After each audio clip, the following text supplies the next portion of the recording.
Thank you.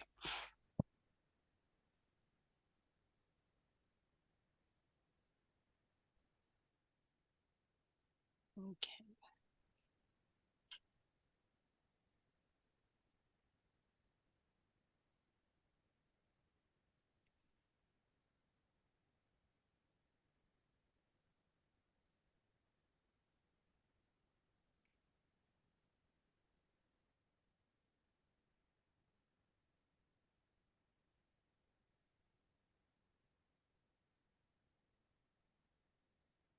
Okay, I might get us underway.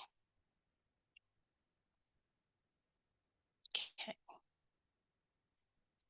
Good afternoon, everyone. Thanks so much for your time today.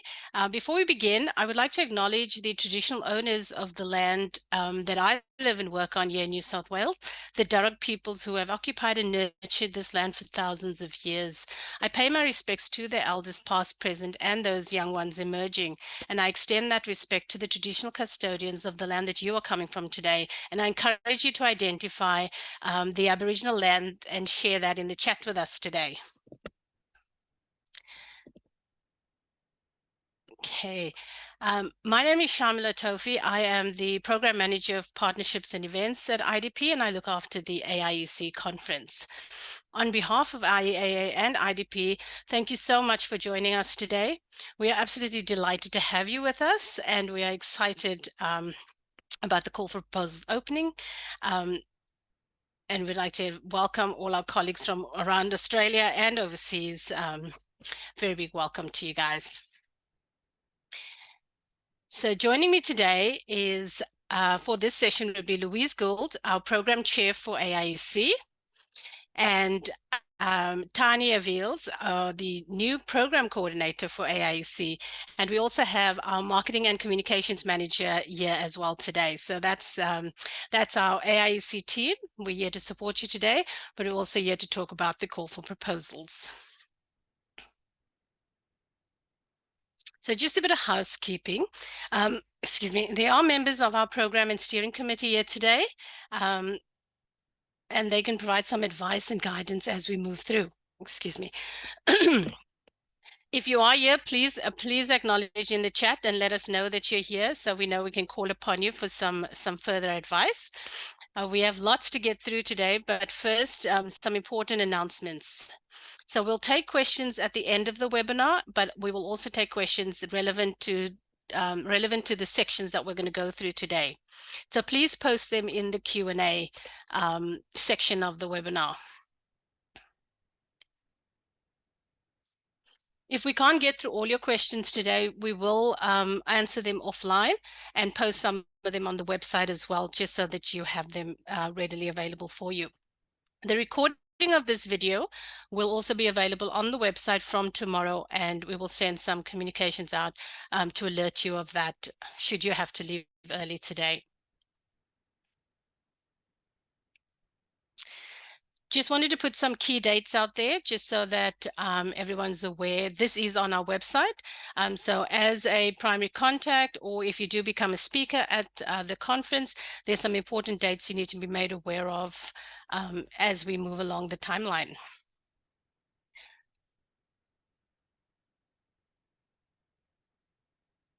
I just wanted to note that, sorry, Tani, I just wanted to note that we will send out notifications. Your outcomes of your proposals will come out sometime in late June. We will be sending those notifications out. But as always, if you have any queries or follow-ups, please email us at aiec@idp.com. And as I mentioned, our program committee, their purpose is to plan, develop, manage, and deliver a world-class conference program that meets the needs of the Australian international education sector. Members of our committee include subject matter experts in all our key interest areas for the conference. And this information is all available on our website. You can have a look at the biographies of all our committee members, and some of them are here today, so we might hear from them as well.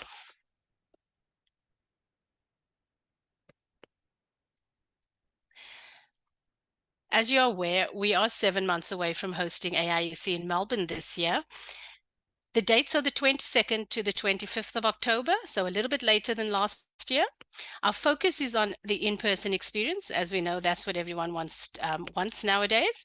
But on behalf of IDP and IAA, I'd like to thank our partners and sponsors for their support. And for those who are interested in sponsoring or exhibiting, please see our website for the most recent sponsorship opportunities available, or reach out to Sally, who can provide you with some more information as well.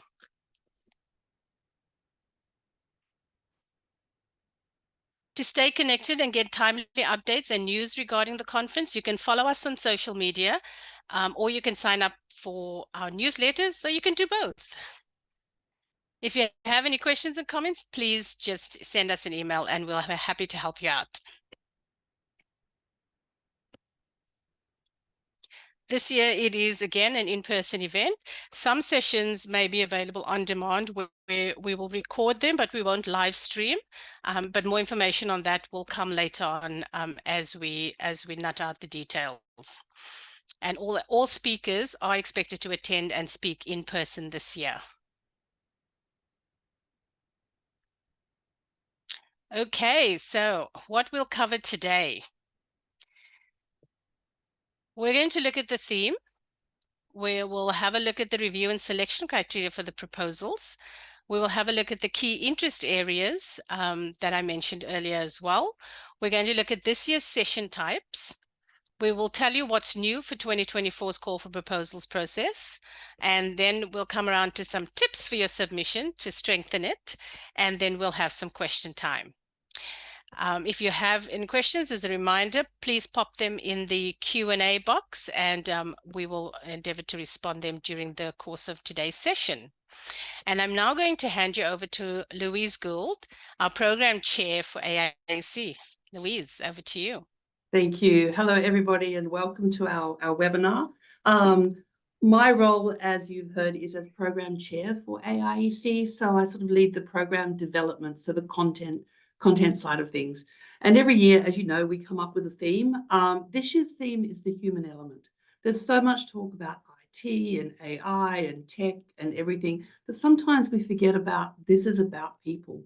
This is about people, for people, by people, and the human interactivity that international education revolves around. So the theme invites you, educators, researchers, policymakers, all of those out there with an interest in international education, to think about the human dimension in our profession. There will be lots of opportunities to engage with each other, with people you know, to make new connections, and to think about the role humans play in this. You know, it doesn't mean that we're not interested in, you know, AI developments and tech developments that can assist our industry, but it's about how we as humans interact with those services. So I think the next slide, please, Sally, and you'll find more information. Sorry, I meant Tani, not Sally. More information about the theme for this year's conference on the website. So what I'm going to do is try and talk you through the review and selection criteria. Just as a starting point, it's really important to know that it's a very competitive process, the call for proposals. We receive hundreds and hundreds of proposals every year, and there are only a limited number of spots. As you would know, we've only got a limited amount of time and a limited number of concurrent sessions within the program. So it is highly competitive. So it's really important to make your proposal stand out. So here are some of the selection criteria. So Tani, maybe the next one. First, it has to be relevant to international education. It can come from a different perspective, that's okay, or a different industry that provides insights that are relevant to international education. But we are not a conference that's about primary education, for example, or you know, the use of new assessment criteria in a particular educational setting. It's about the context of international education. So next slide, please. Number 2 is about innovation and originality. So we want things that spark the imagination, that are new, not things that we can readily find out there, you know, in free webinars or at other conferences. It needs to be original. It needs to be something that provides insight that we couldn't get from somewhere else. Next slide, please. Applicability and solutions orientated. Sorry, I feel like I'm tongue twisted today. It's a very hard thing to say, solutions orientated. Say it very slowly. So it's about what tools or practical solutions will our delegates get from your session? What takeaway messages will they have? What will they take away that makes them think, wow, actually, that's a really interesting way of looking at this particular topic. Maybe I'll try that in my job or my profession. Next slide, please. Insightfulness. And again, it's providing insight into something that we may not have known about before. It might be a case study where you've learned something quite interesting and different that others have not perhaps thought of. So case studies or research that's undergoing and would be completed by the conference that's going to provide insight into a certain aspect of international education. Next slide, Tani. If it's a research proposal, we're going to look at the quality of research. We're going to look at the methodology. We're also going to ask you, has the research been completed, or will the research have been completed by the time of the conference? We're also going to ask you, has this research been presented elsewhere, or are you going to allow it to be premiered at the AIEC? Next one, please, Tony. The speaker's expertise. So we do need to, find out about you. So you really do need to focus in your proposal about who the speakers are or speaker, what your expertise is, what other experience have you had, really showcase yourself and why we should be able to, give you a stage at AIEC to present your paper.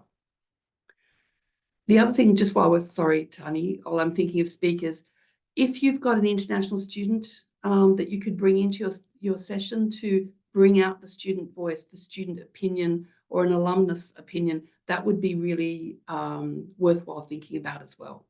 Sorry, Tani. Next one.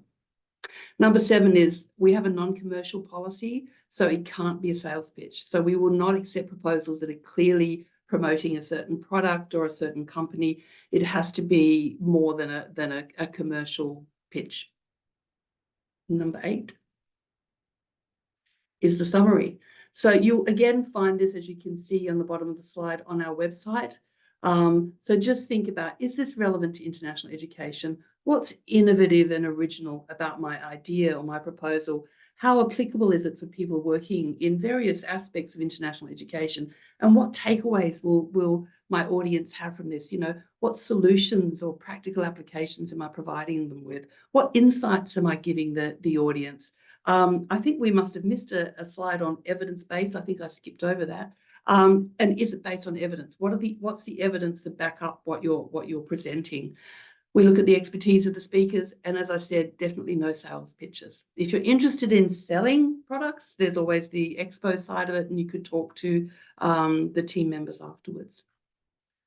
So next slide, please.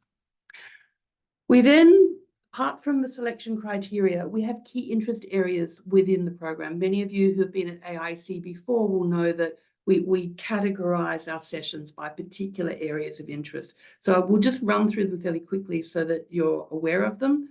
And joining us today online will be some of our track chairs from the program committee who look after particular key interest areas. Tony, next one, please. So this is a sort of snapshot. Again, you'll find all of this on the website, and on the website it will give you detailed information about the sorts of things that fit under each track. So some of our key interest areas align with the sector. So it might be English language, higher ed, schools, or vocational education. Others are aligned with a speciality or a network within the International Education Association of Australia. And you can see them there from admissions, learning abroad, pathways, marketing through to scholarships and fellowships, students, teaching, learning, transnational education. And then others are aligned to a speciality, but not necessarily a particular network within IEAA. So they would be the business development strategy track, which is the one I lead. And then there's employability as well as professional development. And the PD, the professional development ones, are about upskilling people within the profession, of course. So that's a mouthful for you to take in, but I really encourage you to visit the website, have a look, read about it, because as part of the call, you'll be asked to identify which key interest area your proposal fits in. And then you'll have a subsequent question which will say, and which other areas does it align to, if any? And does it align with a particular education sector or all education sectors? Next one, please. So that's what I was starting to say then. So there's a single choice. Is it about admissions? Is it about marketing? Is it about business development and strategy, or something completely different? Then is it relating to a particular educational sector or all? Then there's a multiple choice of tick which other ones it might relate to. So sometimes you might have a proposal about pathways, for example, and that's the main key interest area. But obviously you're also touching on students, or you might be touching on teaching and learning. So you can sort of shape your proposal in terms of the audience it's going to appeal to and be relevant to. We also have some keywords for you to choose. Sometimes there are no keywords that are relevant. That's okay. But if there are keywords, that's really helpful as well. The target audience is a text field, and it's mandatory. So you need to say, this proposal aims to reach people working in this particular field within international education with a specific interest in blah, blah, blah, or it's going to help people in that particular area. So next one, please, Tony. Suggested topics. Each year, the program committee has a workshop at the beginning of the year. We also survey people sort of beyond the program committee to try and find out what the key topics are, thinking almost a year in advance, for AIEC. What are the must-have topics that we're particularly interested in having proposals or speakers address? Keep in mind, it does change. We know things can change, so there might be other things we have not thought of, but you'll find on the website this list of the key topics that the committee would particularly welcome call for proposals about. They're quite broad. They are in no particular order, but they give you a sense of the sorts of things we're interested in. We're definitely interested in a really up-to-date market intelligence. What's happening out there? What do we need to know? What's changed? What's different? What are the opportunities? Sustainability, climate change, competitor updates, what's happening out there on the global scale, innovations across all aspects of international education, cost of living, accommodation shortage and the impact on IE and the link to social license for international education, all those sorts of things. I won't read them all, but you can get a sense. Maybe the second slide, Tani, because there are so many topics we came up with. Whoops, back. Thank you.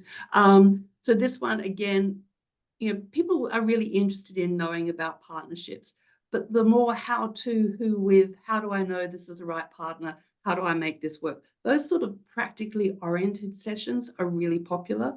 And things that are new, not just repeating stuff we already know or that's readily available out there, things that are new that we're not aware of. How do we engage with the next generation? What are the emerging English language testing products that we need to be aware of? So the data insights comes up every year. So any insights from data, from research that provide, new information would be particularly welcomed. Decolonization of international education, First Nations and international education, and so on. And particularly now, the Australian Universities Accord, what does that mean for international education? The new migration strategy, what does that mean for international education? Who's doing work in this space? Who's researching this? Who's able to provide us with, really important insights? Now, Sally's telling me there's more questions. I think the next slide might be the Q&A slide. Is that right, Tani, or not? We're going into session types. Okay. So do you want me to pause? There are a few questions, Sal? Yeah, there's a few questions that we have here. Quite a few from Bosco. Hi, Bosco. The first question Bosco's listed is, and pertains specifically to this key topics. AIEC's listed so many lists of topics of interest. Is there a weighting to which ones get more attention than others, or is it equal and fair weighting?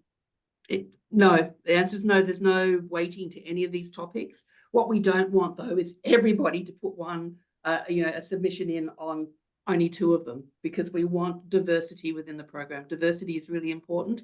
This is a spread, Bosco, and if you think about, the spread of key interest areas and tracks that we have, we need a spread of topics.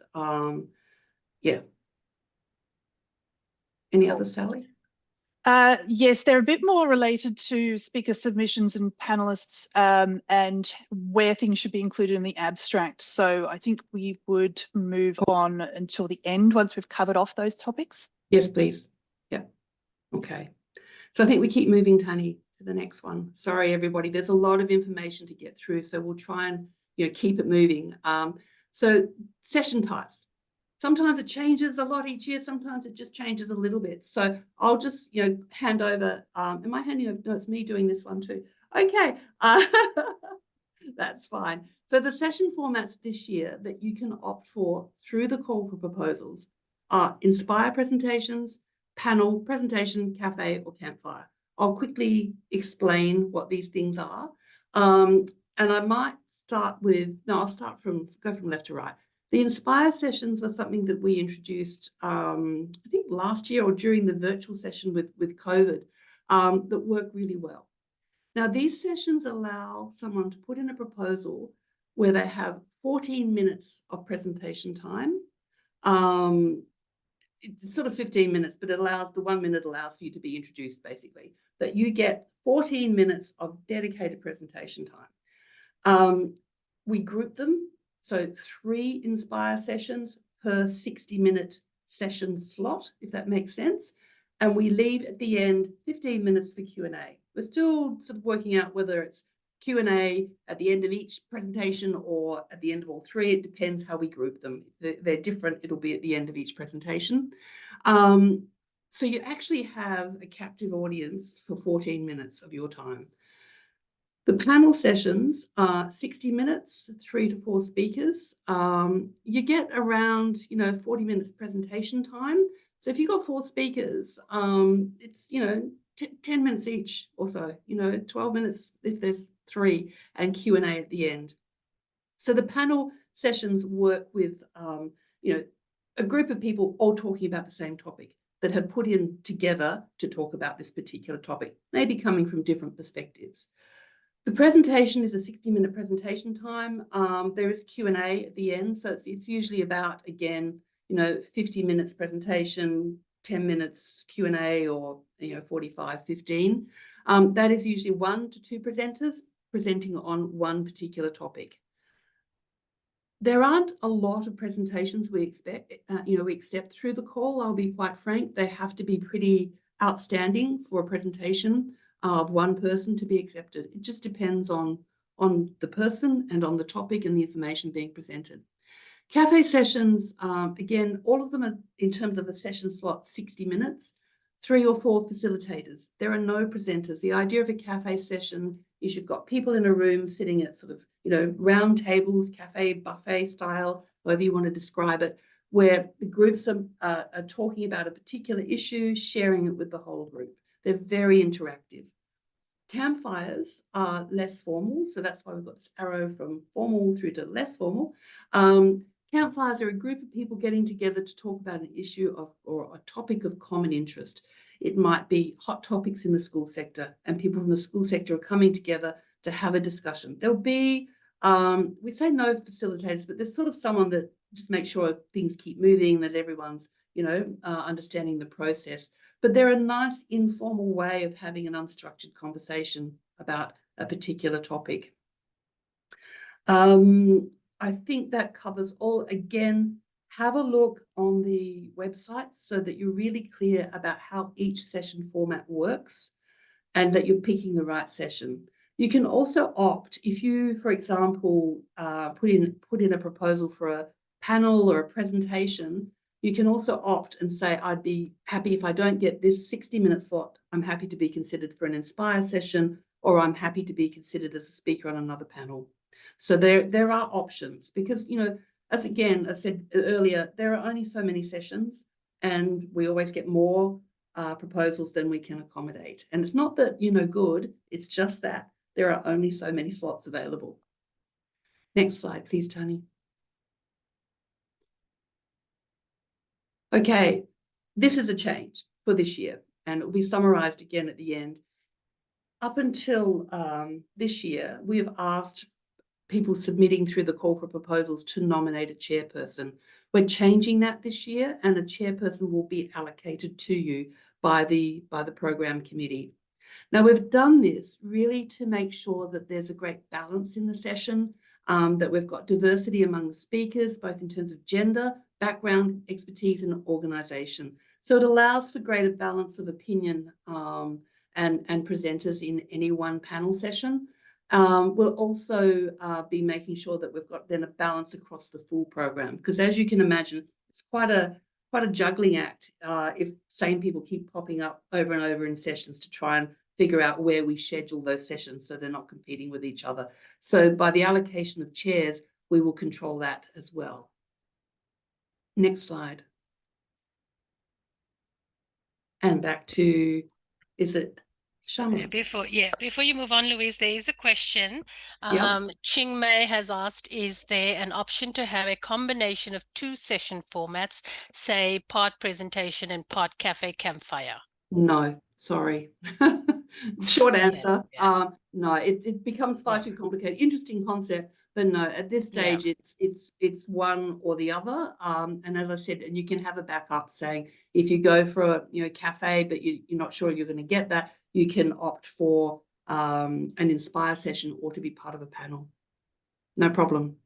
Yeah, and correct me if I'm wrong, Louise, you can do a presentation at the start of a cafe, because you do have like the audio visual and then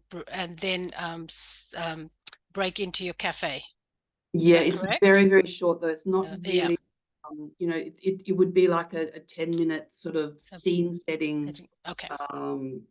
side of a cafe, if that makes sense. Yeah. And please feel free at the end. I'll let Shamla get through some of the details to ask questions if I didn't explain it clearly.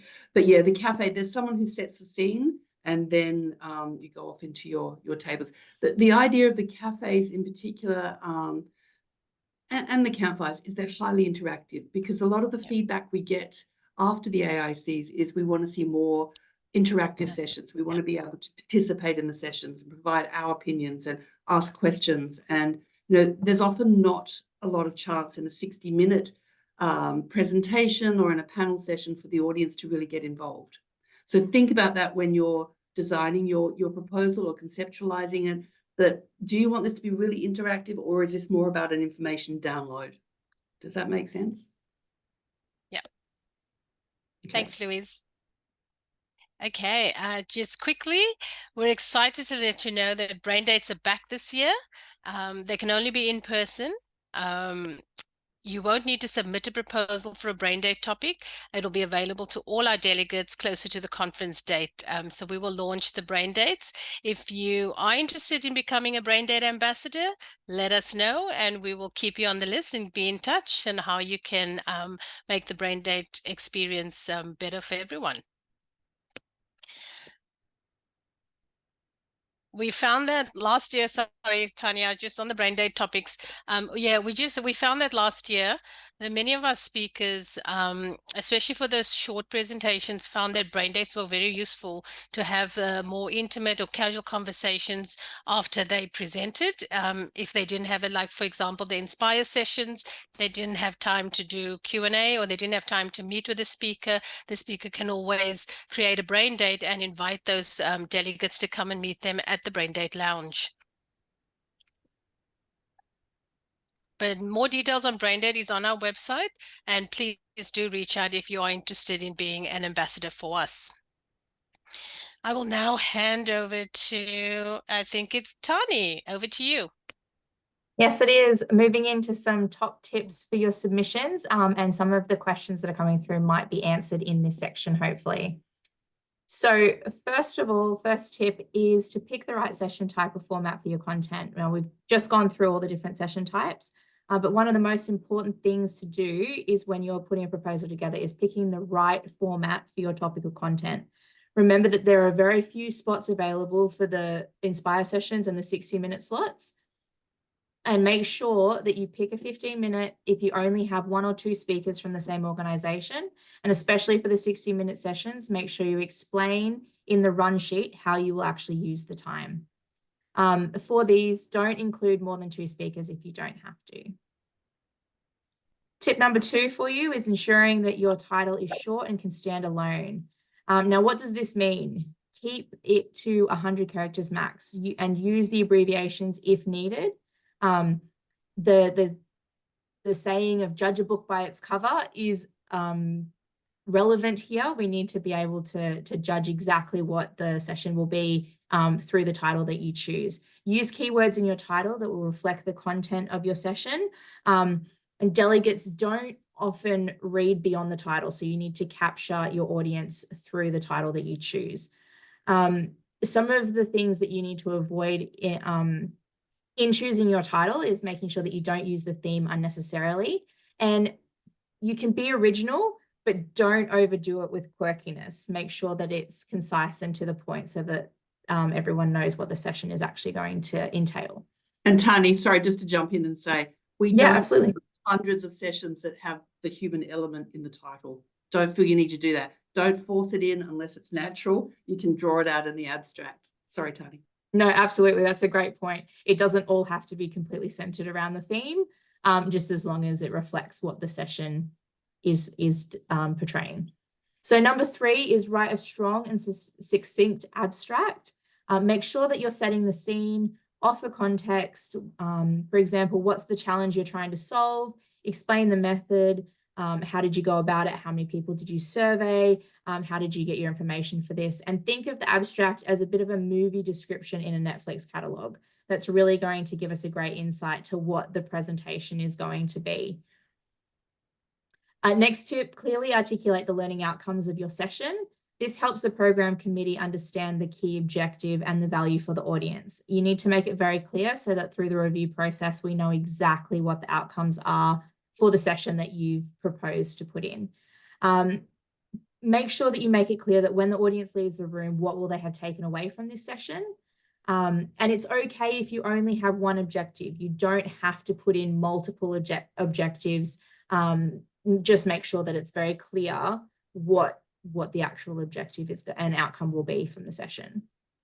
Number 5, make sure your speaker's profile is linked to your proposal and XCD. Now, this is a little bit of more of the logistical side of things, but you need to make sure that your speaker's profile is linked to your proposal in the XCD submission platform.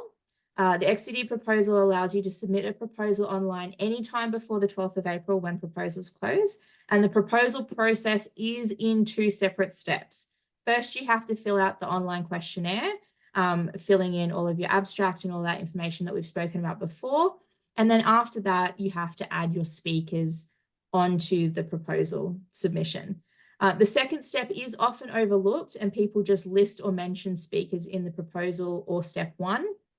But don't actually get to this process of ensuring the speaker profile is created and linked to the proposal. We need to ensure that all nominated speakers have been added with a user profile in XCD and make sure that you select their names from the drop-down options. Make sure that you follow up with your speaker after you've hit submit, and they should have received a confirmation email letting them know that they've been added as a speaker to your proposal. And before you've actually added them as a speaker, please make sure that you have asked them that they will speak or can speak as part of your proposal before you've actually submitted it. And they must be aware also of the speaker registration fees if they are going to be included.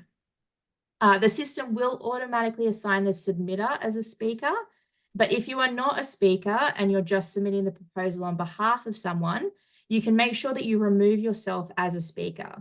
This means that you'll still sit as the primary contact, but you will not be the primary speaker for the proposal. In order to remove yourself, you need to first at least add one speaker though, so that they can take the place of the speaker to allow you to remove yourself and just be a primary contact. Now, the biggest thing on this tip is don't skip this step. You must make sure that you allocate your speakers on your submission so that we know who the speakers are for the session. And sorry, Tani, it's me jumping in again. People are saying, please. What's XCD? What's XCD? It's just, sorry, we probably shouldn't say that in the title. It's just an online system through which you submit the proposals. It's called XCD, the actual system, but I don't know that that they see that as they do the submission. Yeah, maybe not. Sorry. It's intuitive though. My mistake. It's okay. As you progress with putting your submission on, you'll be prompted to add the speakers in the next page. Sorry, Tanya. Yeah, it's just purely the proposal platform that we use. So when you jump on, you log in, that's what we're talking about when we refer to as XCD, but is the proposal platform. Tip number 6 is ensuring the title, abstract, and learning objectives accurately reflect what you will present in your session. Make sure you use the outline field to explain how you will run the session, and make sure that it aligns with what you have described in your title, abstract, and learning objectives fields. So just making sure that it's very clear across all fields explaining exactly how you will run the session. And we've touched on this before, but do not force the theme into your proposal. There's no need to force the theme or sub-theme into your proposal, into your title, into any part of it. If it inserts itself naturally, then that is great, but there is no need to actually force it in to what you are submitting. Tip number 8, take the time to check your grammar and spelling. Make sure you run your copy through spell check before you paste it onto the online submission form, or get someone else in your team to proofread it. Just making sure that everything in there is grammatically correct and that you've actually captured what it is that you want to submit, and that it all reads really well and that we will be able to understand it through the review process. Tip number 9, prepare in advance. So make sure that you're studying your proposal days in advance. Reach out to your speakers and get them to fill out their own profiles directly on the submission website, so that you can just select them from the list. This will make it a lot easier when you're adding your speakers to your proposal. And send all your speakers a draft copy and ask them to provide input of the submission if you wish. After you submit, you can log back in a few days later and read it with fresh eyes, just to make sure it's exactly captured what you would like to put into the system and to submit through for review. And don't leave it to the last minute or leave the submission incomplete on the online submission platform, because we won't be accepting any incomplete proposal submissions once they're on the platform. They need to be completed and submitted throughout the system. And then last tip is to read the session abstracts from previous conference. So you can read the session abstracts from our previous conference, and you can do your research to see what's been presented before and what hasn't actually been covered before.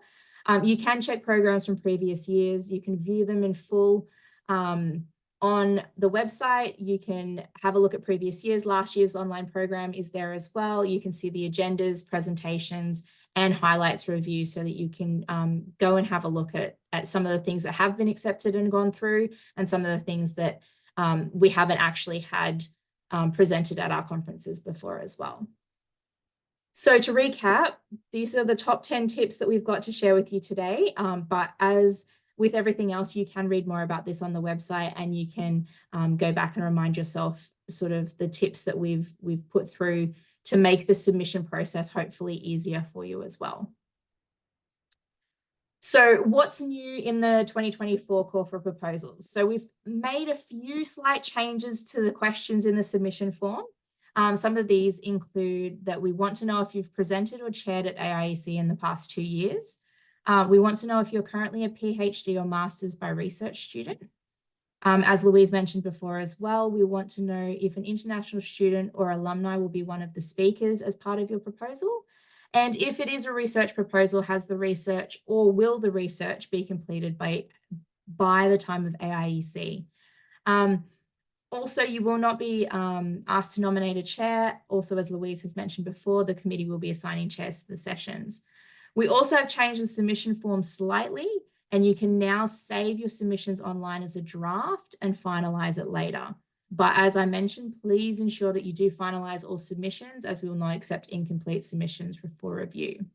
So now over to some question times.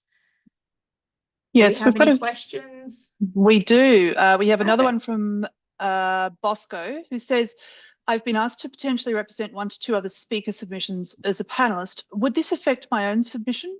I've seen some speakers do 1 to 2 segments in the past, so I wanted to ask ahead of time. Yeah, look, I'm happy to take that one. Yeah, potentially it would affect it, Bosco. So you need to make sure in your own mind which one is more important to you.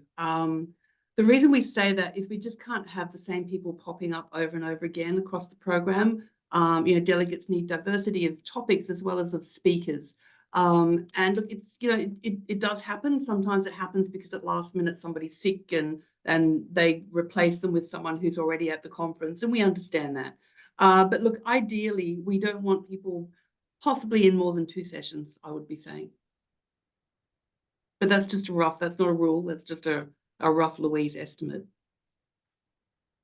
Okay. We have one from David Paul. Should the speaker's expertise be left for the bio section, as in the biography section, or should it also be included in the abstract? You can do both. It depends what works best. But happy for you to do both. If it's, if it really helps the abstract in the session to stand out, build it in, build it into the abstract and include it in the bio as well.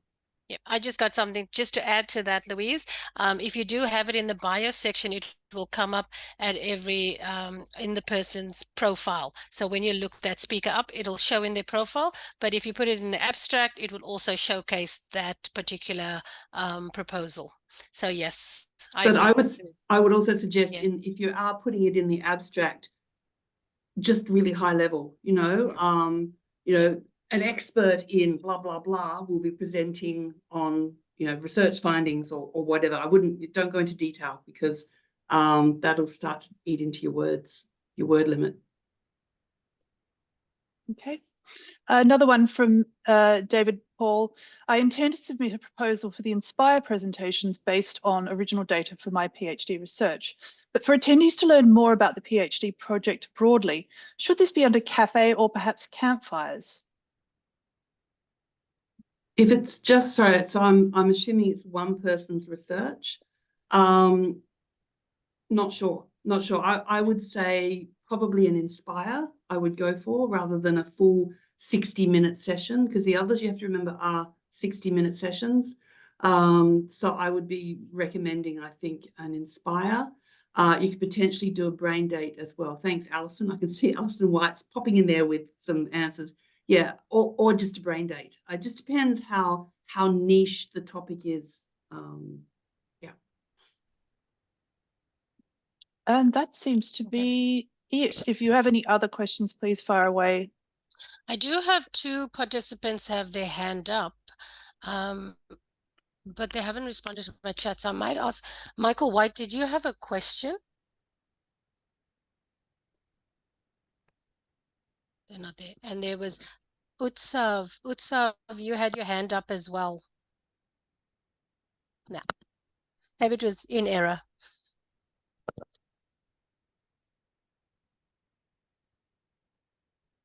Yep. Yep, it's all good. They've just posted in the chat. So it's sort of speak now or forever hold your peace. We are here to answer questions. We do, we're very grateful for you attending today, and we do look forward to receiving your proposals. But do your best to make them stand out. If you follow the tips that Tani went through as well, it puts you in a good place. I think something else has just come through the Q&A. Yes, the recording will be available shortly, probably by tomorrow. It'll be on our website, and you'll also get an email with the link to that. And just a reminder, April 12th, it closes. The portal will close. We won't be able to beam any more up after the 12th of April. Is that correct, Shamla? That is correct. So we're looking forward to receiving your proposals and to seeing you in October in Melbourne this year. Yeah. And look, happy Easter to everyone, and Ramadan Mubarak, and Eid is upon us as well. So everybody enjoy the holidays that are ahead. Thank you. We have one last question. How many slots of each type of session? Impossible to answer. I'm sorry. Look, it really depends. If you're looking at pathways, there might be 1 or 2 spots. If you're looking at business development and strategy or marketing, there might be 10 spots. It's sort of in total in the program. Now, Shamla, you can correct me if I'm wrong. Inclusive of Inspire sessions, there are just over 100 presentations, spots, proposals, 100 yeah. spots for Yeah. papers. Yeah. Yeah, that is correct. Thank you. It's going to be tough. But someone's got to do it. So get your proposals in. Thanks, everybody. Thank you. Thank you.